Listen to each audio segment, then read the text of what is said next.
celebrazioni del 25 aprile a Treviso, in piazza Indipendenza, fischi rivolti al ministro Nordio durante il suo discorso sull'antifascismo. Il sindaco Conte e le sue parole sono state mal interpretate.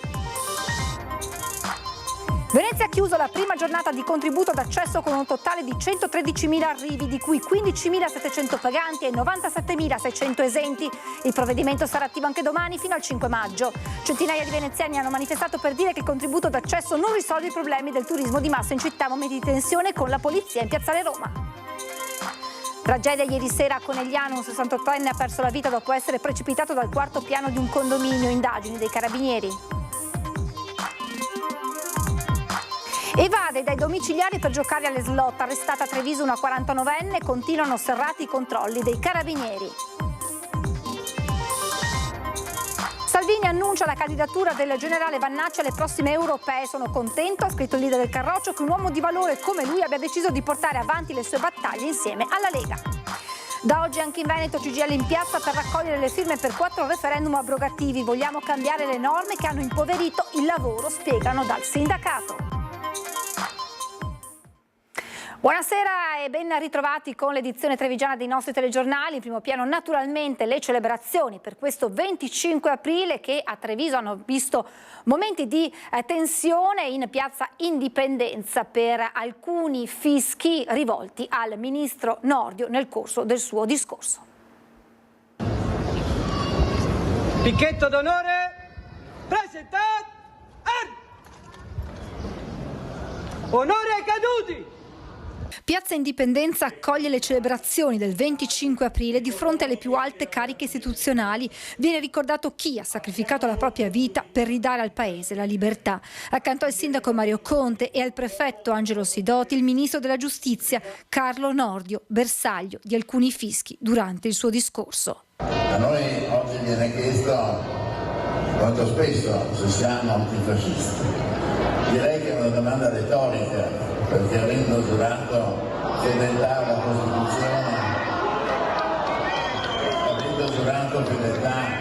alla Costituzione, che è antifascista, è ovvio che siamo antifascisti. Detto questo, oggi si celebra una unità nazionale. Pochi secondi poi la situazione torna alla calma e il ministro termina il suo intervento. Sarà l'unico momento di tensione in una giornata durante la quale passato e presente si sono più volte incrociati, ricordando la resistenza durante la Seconda Guerra Mondiale, arrivando alla distruzione provocata dai conflitti oggi in corso dall'Ucraina al Medio Oriente. È una piazza che grida no al fascismo e intona in più occasioni Bella ciao.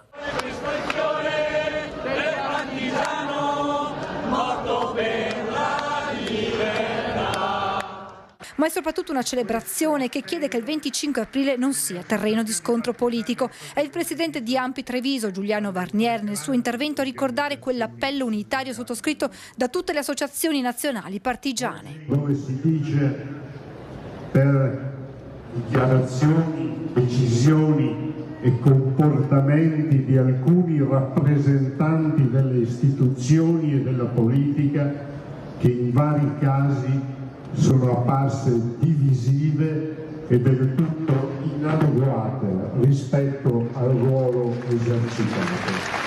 Le celebrazioni saranno aperte al cimitero maggiore di Treviso con la deposizione delle corone d'alloro al mausoleo del Corpo dei Volontari della Libertà, al sacrario ai caduti della Seconda Guerra Mondiale, al campo del Tricolore e al monumento ai caduti dell'Arma dell'Aeronautica.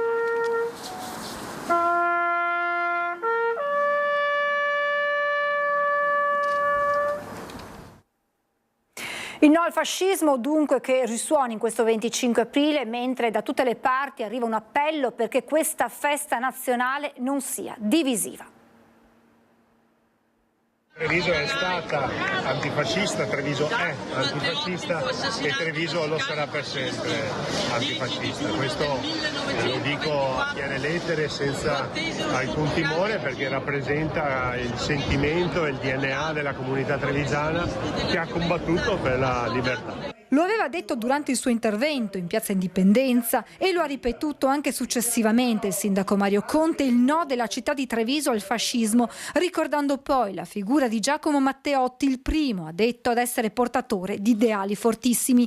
Conte è tornato poi sui fischi rivolti da parte della piazza al ministro Nordio. La chiave di lettura del ministro era legato ai contenuti presenti nella Costituzione che ci richiamano all'antifascismo, quindi probabilmente è stato mal interpretato. Io non ho alcun problema di dichiararmi antifascista e lo faccio con onore. Guardasigilli che durante le celebrazioni al cimitero maggiore di Treviso aveva voluto sottolineare come la festa del 25 aprile non debba essere divisiva, ma debba piuttosto consolidare l'unità intorno a valori comuni. È un peccato che spesso durante questo 25 aprile vi siano delle manifestazioni pro o contro qualcuno. Qui si tratta soltanto di celebrare, di ricordare i nostri morti con venerazione, con rispetto e con uno spirito di pace e di fratellanza. Il 25 aprile dovrebbe essere la festa di tutti, evidenzia il senatore Andrea Martella. Dovrebbe essere chiaro a tutte le forze politiche e alle istituzioni, aggiunge, che trovarsi nel perimetro antifascista significa avere valori comuni. Questa destra, la destra attualmente al governo, fa fatica a riconoscere in questi valori antifascisti, fa perfino fatica a pronunciare la parola antifascista. Ecco, questo secondo me non garantisce che tutti quanti siamo dalla stessa parte nel favorire la crescita e il rafforzamento della libertà e della democrazia. E adesso andiamo a Venezia, perché il 25 aprile segna l'avvio alla prima giornata di contributo di accesso con un totale di 113.000 arrivi, di cui 15.700 paganti e 97.600 esenti. Il provvedimento sarà attivo anche domani e interrottamente fino al 5 maggio. Sull'orologio della stazione ferroviaria Santa Lucia scoccano le 8:30. Da questo momento entra in vigore il contributo d'accesso a Venezia. Chi arriva in città dovrà registrarsi a pagamento o meno a seconda delle varie esenzioni. Gli assessori Zuina e Venturini sono presenti assieme alla stampa di Mezzomondo per un provvedimento totalmente inedito, perlomeno in Europa. Abbiamo iniziato a disporre le persone, abbiamo iniziato a disporre gli informatori.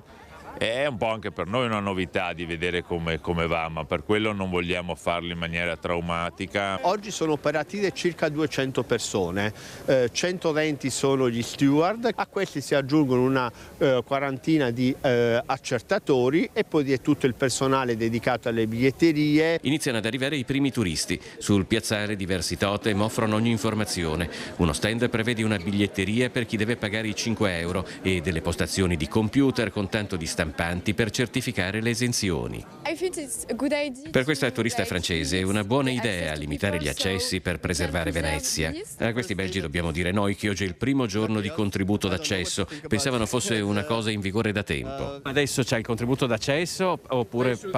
Penso di sì, ma non lo so se sia a posto oppure no, perché c'era dei dati che non li ricevevano. Insomma è una spesa in più che dobbiamo caricarci in un periodo pure abbastanza impegnativo, però lo facciamo insomma per spirito di servizio. Dopo appena poche ore arrivano i primi dati che certificano anche cosa accada a Venezia in giornate come questa. Noi abbiamo 90.000 registrazioni, in questi 90.000 ci sono 15.000 persone paganti, che sono quelle che hanno appunto pagato il contributo. Abbiamo molti turisti che sono residenti in hotel della città e che quindi si sono applicati per fare l'esenzione. Abbiamo i cittadini del Veneto che in quanto veneti appunto sono esenti dal pagamento ma devono comunque scaricarsi il QR code, e abbiamo molti lavoratori.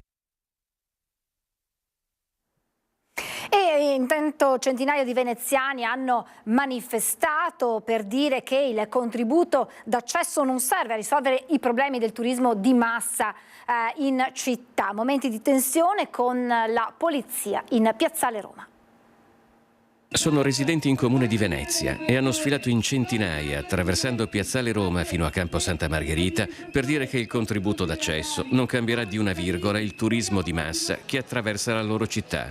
Una città ridotta al minimo storico di abitanti, in cui già solo i posti letto di alberghi e affittanze turistiche superano quota 80.000. Il sindaco nello stesso momento vuole riportare le grandi navi in laguna, riportare 1,5 milioni di turisti l'anno. Stanno aprendo un hub a San Giuliano, vogliono scavare il Montilon per portare direttamente i turisti dall'aeroporto a Castello. Cioè, come possono pensare di raccontarci che vogliono gestire e diminuire il turismo quando invece stanno facendo esattamente il contrario? Lontano da risolvere i problemi di overtourism, il contributo d'accesso sancisce invece ufficialmente, secondo i manifestanti, proprio la fine di Venezia come città, degradandola allo stato di parco a tema. Vuol dire proprio una mutazione genetica di Venezia, definitivamente diventata un museo, un posto dove si paga il biglietto per entrare. Questa città è una città che vive e deve vivere grazie anche a provvedimenti che sono lontanissimi da questo. Dare più servizi ai residenti è una delle soluzioni. Limitare l'affittanza turistica, limitare non significa proibire, ma limitarla è un altro tema. La manifestazione dovrebbe svolgersi a Santa Chiara, una fondamenta nascosta sotto il People Mover e dietro il garage comunale, che si riempie praticamente subito. Il corteo di residenti si muove, trovandosi di fronte ad uno sbarramento delle forze dell'ordine davanti al ponte di Papadopoli. È il momento di maggiore tensione, poi il corteo, composto da persone di ogni età, compresi diversi anziani, viene lasciato passare. A Campo Santa Margherita si disperderà tra i tanti turisti. Secondo le ultime stime, per ogni residente ce ne sono 21. È da ormai più di 2 anni che il sindaco potrebbe mettere una regolamentazione alle affittanze turistiche e non lo sta facendo. Ci sono più di 2000 case pubbliche vuote e chiuse. Bisogna tornare a investire sulla casa, bisogna tornare a mettere i cittadini e le cittadine al centro della politica. La cronaca adesso con la tragedia ieri sera a Conegliano, dove un uomo ha perso la vita dopo essere precipitato dal 4º piano di una palazzina. Si è risvegliata sotto shock via Tirindelli a Conegliano dopo la tragedia che si è consumata ieri sera, pochi minuti dopo le 23, quando un 68enne è precipitato dal 4º piano della palazzina in cui viveva. Immediata la chiamata ai soccorsi con i sanitari del SUEM che in pochi minuti hanno raggiunto il condominio, ma purtroppo per l'uomo non c'era più nulla da fare. In via Tirindelli sono arrivati anche i carabinieri della compagnia di Conegliano al lavoro per ricostruire quei drammatici minuti. Tra le ipotesi al vaglio quella del drammatico incidente. La vittima, alta circa 1,90 m, potrebbe essersi sporta dal parapetto del terrazzo perdendo l'equilibrio e cadendo nel vuoto. Sotto shock i familiari del 68enne, oggi chiusi nel loro straziante dolore. Nelle prossime ore potrebbe essere fissata la data dei funerali. E adesso le immagini che ci sono arrivate da alcuni telespettatori e che si riferiscono a pochi minuti fa. Siamo lungo il terraglio a Preganziol per un'auto andata in fiamme. Eccole qui le immagini, l'auto era parcheggiata, fortunatamente all'interno non c'era nessuno, prima il fumo, poi le fiamme che hanno provocato del fumo denso, nero che si è alzato. I timori erano per le attività commerciali, siamo proprio di fronte alla pasticceria Terraglio, vicino c'è anche una tabaccheria, chi passava ha fermato il traffico ed ecco qui le immagini del camion dei vigili del fuoco arrivato per spegnere le fiamme. Fortunatamente nessuno è rimasto ferito, ma si sono appunto vissuti attimi di paura proprio per il rischio che l'auto, e anche perché sono stati avvertiti poi degli scoppi successivamente alle fiamme, appunto l'incendio potesse propagarsi anche alle vicine attività commerciali. Fortunatamente poi tutto si è risolto per il meglio. E nel pomeriggio a Castelfranco i carabinieri hanno arrestato per furto aggravato e possesso di arnesi atti allo scasso una 28enne di origini rumene. La donna è stata bloccata all'interno di un centro commerciale e identificata come presunta autrice di un furto di capi d'abbigliamento per un valore di 900 euro. La merce è stata recuperata, era parzialmente danneggiata nel tentativo di rimuovere i dispositivi antitaccheggio.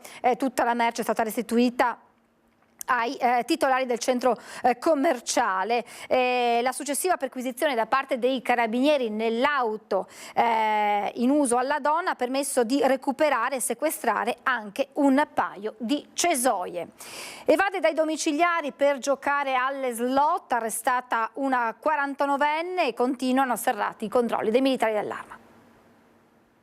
Ha pensato bene di uscire dalla sua abitazione, dove si trovava agli arresti domiciliari, per andare a giocare alle slot. È accaduto nella tarda serata. I carabinieri che stavano effettuando dei controlli l'hanno sorpresa in Viale della Repubblica, proprio nei pressi di una sala slot. La donna, una 49enne, è stata arrestata in flagranza di reato per evasione. I militari dell'Arma hanno riaccompagnato la 49enne in abitazione, in detenzione domiciliare, in attesa di eventuali ulteriori determinazioni dell'autorità giudiziaria.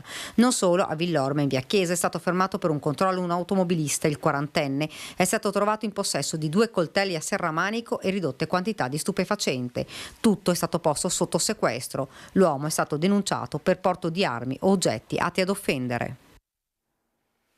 La politica con la corsa verso le elezioni europee. Sono contento che un uomo di valore come il generale Vannacci abbia deciso di portare avanti le sue battaglie di libertà insieme alla Lega in Parlamento europeo. Con un post sui social, il segretario della Lega e ministro Matteo Salvini ha ufficializzato la candidatura del generale Roberto Vannacci alle prossime elezioni europee dell'8 e 9 giugno. L'annuncio era arrivato pochi minuti prima, durante la presentazione a Milano del libro di Salvini. Confermo la mia stima nei confronti del ministro Salvini e sottoscrivo la sua dichiarazione. Sarà un candidato indipendente che mantiene la propria identità e che lotterà con coraggio per affermare i propri valori di patria, tradizioni, famiglia, sovranità e identità, che condivido abbondantemente con la Lega. E queste le parole del generale Vannacci.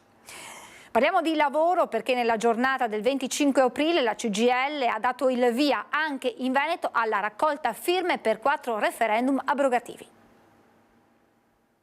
Oggi la CGIL del Veneto è in piazza, come tutta la CGIL in tutta Italia, per festeggiare e celebrare il 25 aprile, ma anche per iniziare a raccogliere le firme su 4 referendum. Abbiamo scelto questa giornata straordinaria che ricorda la liberazione dal nazifascismo e da cui nasce la Costituzione. Proprio da là partiamo, dal primo articolo, da rimettere al centro il lavoro. La CGIL scende in piazza il 25 aprile in Veneto, come nel resto d'Italia, per celebrare la liberazione, ma anche per dare avvio alla campagna di raccolta firme per i 4 referendum abrogativi proposti dallo stesso sindacato per cambiare alcune norme legate al lavoro. Per abolire il Job Act, per ripristinare l'articolo 18, per il lavoro certo, sicuro e dignitoso. A Treviso banchetti allestiti in piazzetta Aldomoro e in via Alsaia. L'obiettivo, spiegano dalla CGIL, è mettere fine a quei provvedimenti normativi che nel tempo hanno impoverito lavoratrici e lavoratori, rendendoli meno tutelati anche dal punto di vista della sicurezza e più precari. La raccolta firme proseguirà per 3 mesi, con la possibilità di sottoscrivere anche digitalmente su www.cgil.it/referendum. Parliamo ora di baby gang. La sicurezza passa attraverso i social. Sul piatto della 3ª e 4ª commissione comunale di Treviso, temi e progetti per rendere più sicure alcune zone calde della città. La parola d'ordine è rendere più sicure alcune zone calde della città. Per questo nel piatto delle 2 commissioni comunali una serie di progetti e proposte, ma fra le priorità quella delle baby gang e della sicurezza, che sempre più passa attraverso i social. È un dato che fa paura e che dobbiamo analizzare molto bene. Quasi il 50% dei quindicenni che hanno il telefonino hanno pieno accesso al web, nel bene e nel male, quindi possono accedere a qualsiasi tipo di informazione, che poi, conoscendo quello che gira nei social piuttosto che nel web, molte volte sono informazioni devianti, cattive, malsane, che a lungo andare possono creare delle problematiche nel ragazzo, che poi si sfoga per le piazze e nelle vie della città. Appuntamenti, incontri e scontri fra giovanissimi, tutti lanciati via social, che però ormai da tempo vengono monitorati dalle forze dell'ordine. Specializzati in TikTok ormai? Beh, più o meno sì, TikTok o tutti gli altri social utilizzati dai giovani, insomma. Quindi sono avvisati anche i giovani che insomma... Ma lo sappiano anche, perché evitano magari, a noi ci hanno detto che evitano anche di pubblicare queste notizie, perché sanno che sono monitorati, ma non solo dalla polizia locale, ma da tutte le forze di polizia. Intanto alcune zone della città, come Piazza Borsa, considerate maggiormente a rischio, dove si sono verificati vari episodi di microcriminalità, sono stati potenziati i controlli. Un servizio nuovo che abbiamo avviato da circa un mese, sia lì che presso il sottopasso ferroviario, e cioè un servizio piedato più o meno dalle 20:30 alle 21:30, 22:30 circa, questo per garantire l'uscita dei dipendenti di tutte le attività commerciali che sono in zona. Una richiesta proprio dei commercianti che soprattutto nelle ore serali non si sentono sicuri. Vogliamo anche che la gente giri tranquillamente nel centro della città. Piazza Borsa, stazione, alle 22 io a Treviso devo tornare a casa dalla stazione senza avere paura. Ecco, questo noi vogliamo ottenere. Fondamentale la collaborazione con tutte le scuole di ogni livello. Nella scuola riusciamo a intercettare i ragazzi e riusciamo a trasmettere loro messaggi educativi di prevenzione e di sensibilizzazione su tante tematiche, e grazie alla relazione con le scuole e anche attraverso il coinvolgimento delle famiglie riusciamo a essere comunità educante e a creare quell'alleanza educativa che ci permette di intercettare il disagio e di intervenire in maniera sistematica, sistemica, per essere coordinati ed efficaci. Finalmente una prima giornata di sole, anche se le temperature rimangono sempre basse dopo tanti giorni quasi invernali. Ebbene, proprio il gelo di questi ultimi giorni ha provocato non pochi danni all'agricoltura. A preoccupare sono soprattutto le viti. Temperature rigide, gelo, pioggia, in alcune zone anche grandine. Il maltempo di questi ultimi giorni ha provocato danni all'agricoltura. I problemi maggiori si sono verificati nelle piante più vicine al suolo. Noi oggi abbiamo già sintomi evidenti sui vigneti perché la fase fenologica, cioè la fase di sviluppo della pianta, era di una pianta con le foglie appena sviluppate, i germogli molto turgidi per la forte piovosità che c'è anche stata, e quindi le piante sono state scottate da questa gelata. Per capire però quali saranno i danni reali dobbiamo aspettare le prime giornate calde. Solo con il caldo si potrà verificare cosa le piante potranno recuperare e cosa invece il gelo ha danneggiato in maniera irreparabile. Insomma, più danni su viti, meno su frutteti, proprio per la disposizione delle piante con le chiome più alte. Mentre i seminativi, possiamo parlare di frumento, orzo, colza, che ora in campo sono meno delicate, meno suscettibili, e anche il mais che è già stato seminato, essendo proprio alle prime fasi, magari vive una battuta di arresto, un rallentamento della fase fenologica, ma queste temperature prossime allo zero non hanno creato danni significativi. Altro problema è che ci sono appezzamenti da seminare e si sta registrando un ritardo nelle semine perché la pioggia continua di questi giorni ha reso difficile proseguire con questa attività. Ma quali sono le aree maggiormente colpite? In realtà i danni maggiori sono stati proprio in pianura, se parliamo della provincia di Treviso. Poi nel Bellunese ci sono stati ovviamente in Val Belluna delle situazioni con temperature molto più basse. Abbiamo avuto anche la zona di Monfumo ai piedi della zona del Grappa, insomma, dove le temperature sono scese significativamente, poi anche nel Vicentino e confini tra Vicenza e Verona. Ma queste gelate particolari hanno proprio questa caratteristica di andarsi a depositare, cioè l'aria fredda è più pesante e va a depositarsi proprio sulle parti più basse. Abbiamo banalmente, anche percorrendo l'autostrada da Treviso a Conegliano, si vedono proprio i primi filari a ridosso dell'autostrada dove si è proprio accumulata questa massa di aria fredda, con vigneti molto più danneggiati rispetto ai filari più interni. Abbiamo effettuato anche dei sopralluoghi, ha spiegato il direttore, e sembra che i danni siano comunque contenuti.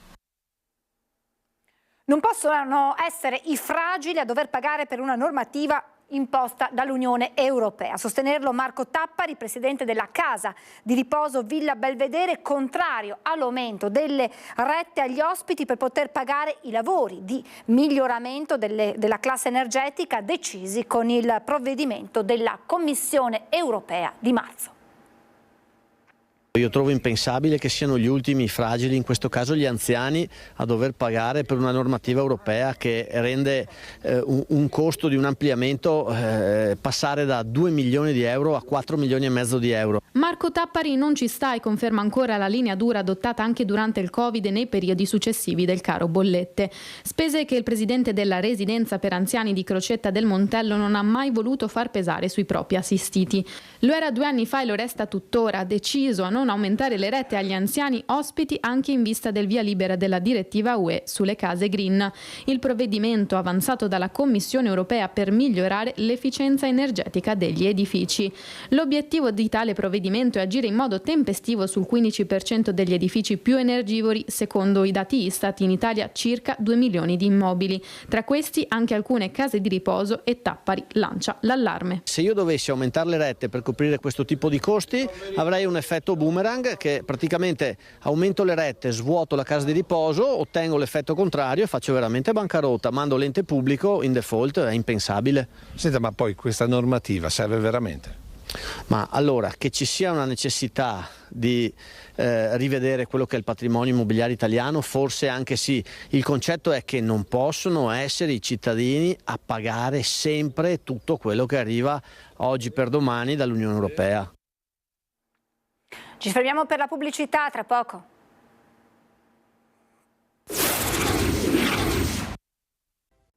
Di nuovo in diretta, ponte del 25 rovinato dal tempo incerto a Caorle, si guarda comunque con ottimismo all'arrivo della bella stagione. Caorle è aperta, siamo tutti pronti e aspettiamo i turisti in massa.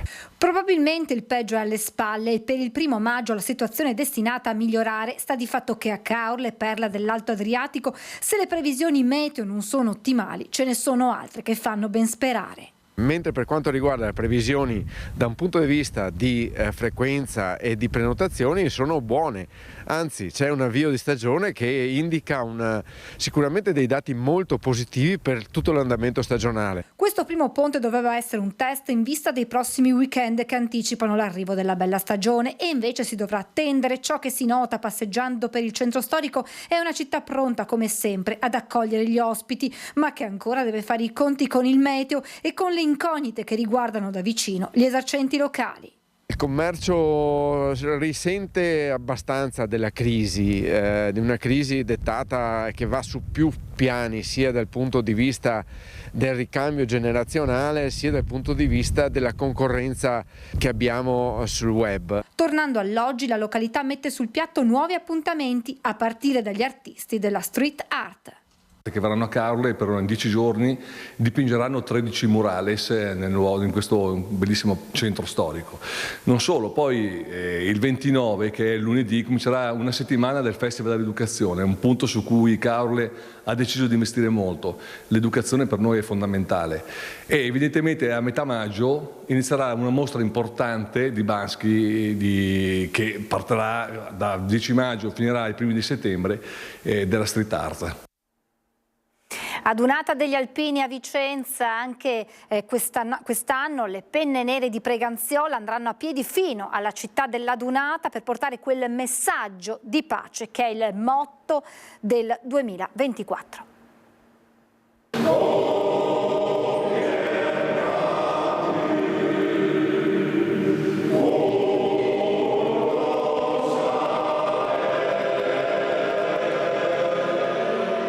95esima adunata nazionale degli Alpini a piedi da Preganziol fino a Vicenza, 85 km di marcia che anche quest'anno il gruppo Alpini di Preganziola ha deciso di percorrere in 5 tappe. Siamo andati anche negli anni scorsi, siamo andati a Udine, siamo andati a Tolmezzo, siamo andati a Trento, abbiamo fatto già più di una, cioè abbiamo capito che incontrarci con i vari alpini che troviamo nei gruppi che ci ospitano è una cosa che ti resta nel cuore, quindi la facciamo tutti gli anni. Partenza da Preganziol martedì 7 maggio e poi tappa Piombino Dese, Villa del Conte, Torri di Quartesolo, Altavilla Vicentina e qui venerdì sera ci sarà il primo concerto con il coro Montenero di Cividale.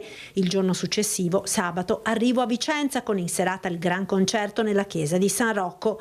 Il sogno di pace degli Alpini, motto della Dunata 2024, sarà il filo conduttore anche della marcia degli Alpini di Preganziol. Noi, per ribadirlo, quest'anno partiamo, in particolare i marciatori partiranno dalle scuole elementari di Preganziol, proprio perché vogliamo far sapere anche ai ragazzi e ai genitori che saranno lì quanto la nostra attività mira a essere proprio portatrice di pace e di volontariato dappertutto. Quindi il sogno di pace degli alpini non è un puro slogan, ma lo viviamo e cerchiamo di farlo vivere a tutti giorno per giorno con le nostre attività.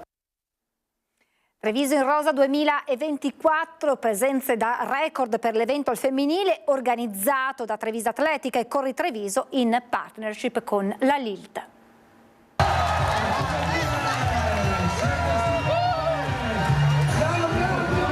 Conto alla rovescia per l'attesissima Treviso in Rosa domenica 5 maggio, giunta alla sua 10ª edizione. Attese presenze da record, ad una settimana dal via si contano già oltre 8.000 iscritte. L'auspicio è di superare le 10.000 del 2023 e allinearsi ai numeri da capogiro oltre 17.000 degli anni pre-Covid, e la direzione ad oggi è quella giusta. Le partecipanti arriveranno da 14 regioni e 25 province, più di 100 i gruppi iscritti, un fiume rosa per le vie di Treviso. Presente con noi sarà anche la Lilt, che vedete adesso siamo qui in piazza con il loro gazebo per promuovere un corretto stile di vita e una sana alimentazione, a vantaggio chiaramente della prevenzione. Quando siamo partiti io e Enrico che abbiamo pensato a questa manifestazione non si pensava assolutamente che crescesse in questa maniera straordinaria, ed è comunque il riconoscimento di quanto importante sia il mondo femminile e quanto attento sia ai problemi che lo riguardano. Un evento dedicato esclusivamente alle donne, capace di coniugare sport, divertimento e obiettivi sociali, primo fra tutti la prevenzione dei tumori. Al via dell'evento sventoleranno idealmente anche le bandiere di 22 paesi del mondo, le nazioni rappresentate dalle iscritte. Un appuntamento per tutte le età. Tra le partecipanti ci sono anche 6 novantenni, 36 ottantenni e tantissime giovani. Treviso in rosa, come rosa saranno le magliette indossate dalle tante che correranno fianco a fianco. C'è un cuore che è il cuore delle donne e un'impronta che è l'impronta delle donne nella nostra società. L'impegno di Benetton Rugby per migliorare gli impatti ambientali, economici e sociali del club è il primo in Italia. Cercare di migliorare il nostro impatto nella comunità, nel territorio, da un punto di vista sociale, economico e ovviamente ambientale. Il Benetton Rugby è il primo club italiano a intraprendere pubblicamente un percorso di valutazione e gestione dei propri impatti in termini di sostenibilità, con l'obiettivo di creare un piano strategico orientato a uno sport sempre più sostenibile. Oggi le imprese nel XXI secolo devono creare valore economico, sociale e ambientale maggiore di quello ancora economico, sociale e ambientale che usano per funzionare. Questa è la nuova equazione, l'equazione della rigenerazione, la capacità per un'impresa, in questo caso un bellissimo, straordinario club di rugby, nel produrre un valore sociale, ambientale ed economico importante. Quando parliamo di sostenibilità sociale, sostenibilità ambientale, valori che lo sport ha di per sé intrinseco, in particolare il rugby, che è legato a un concetto di legacy, no? Di lasciare un'eredità positiva non solo in campo ma anche fuori dal campo alle generazioni future. Raggiungere gli obiettivi fissati nell'agenda ONU 2030 e farlo attraverso la misurazione delle performance ambientali, economiche e sociali del club, che prendono in esame l'impatto ambientale in termini di circolarità ed emissioni, ma anche quello sulla comunità, dall'inclusione al rapporto con i fornitori fino al valore restituito sul territorio. Iniziativa presentata ai dipendenti, giocatori, staff, sponsor e tifosi, tutti protagonisti di questo cambiamento. La consapevolezza del ruolo centrale che il settore sportivo riveste. Come club sportivo e a maggior ragione del rugby, che è uno sport che porta avanti valori estremamente positivi, noi dobbiamo impattare in maniera positiva la comunità e dobbiamo soprattutto essere un veicolo d'esempio per le persone. Oggi si continua a parlare di denatalità e invecchiamento della popolazione a causa della situazione economica ma anche sociale che non sostiene soprattutto i giovani che vogliono avere figli. Ma il calo delle nascite è stato un tema d'attualità sin dagli anni '80, anche se la causa era imputata all'inquinamento nucleare. Ed è questo il tema di un servizio del nostro telegiornale datato 25 aprile 1987 che vi proponiamo nella consueta rubrica dedicata alla nostra storia.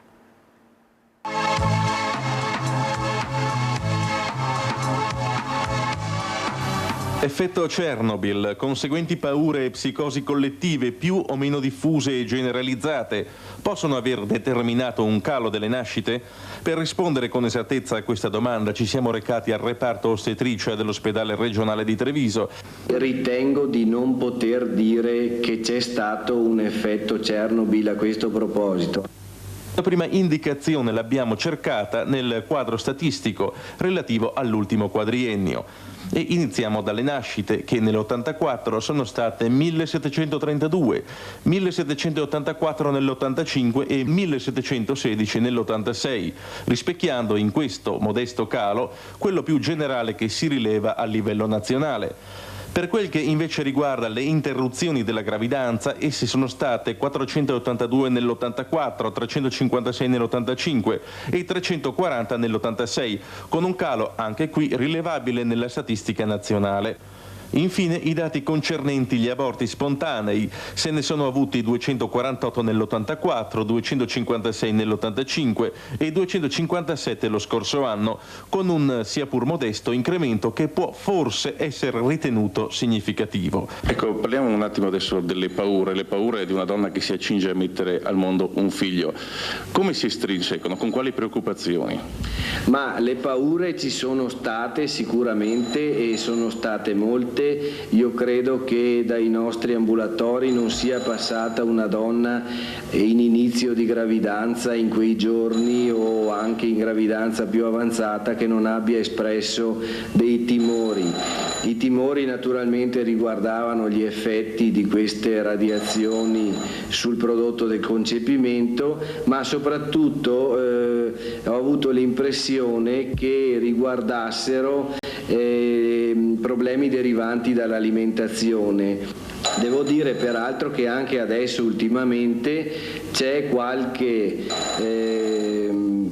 paziente, qualche gravida che manifesta ancora qualche perplessità e qualche paura per il fatto che pare ci sia una reviviscenza di radioattività rilevata nel terreno, negli alimenti, eccetera. Quindi il problema è stato sentito e non è ancora del tutto finito, non fosse altro dal punto di vista emotivo. Siamo in chiusura, vi lascio come sempre le previsioni del tempo, grazie per averci seguito e buon proseguimento di serata.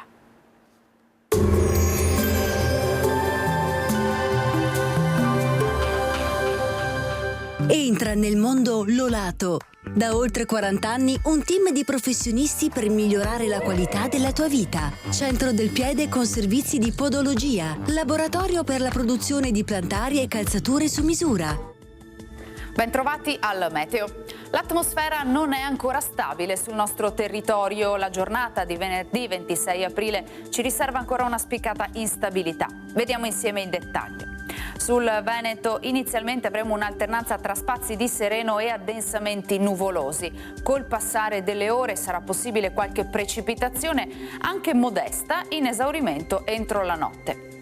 Temperature sostanzialmente stazionarie, minime tra 5 e 8 gradi, massime tra 13 e 15 all'incirca. Ci spostiamo ora sul Friuli Venezia Giulia.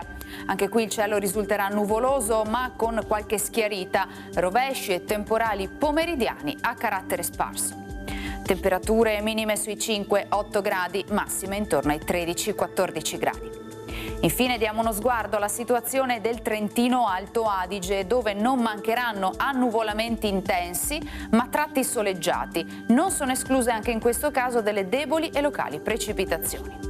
Temperature minime sui 5-7 gradi, massime intorno ai 14. Dal meteo è tutto, vi auguro un buon proseguimento in nostra compagnia.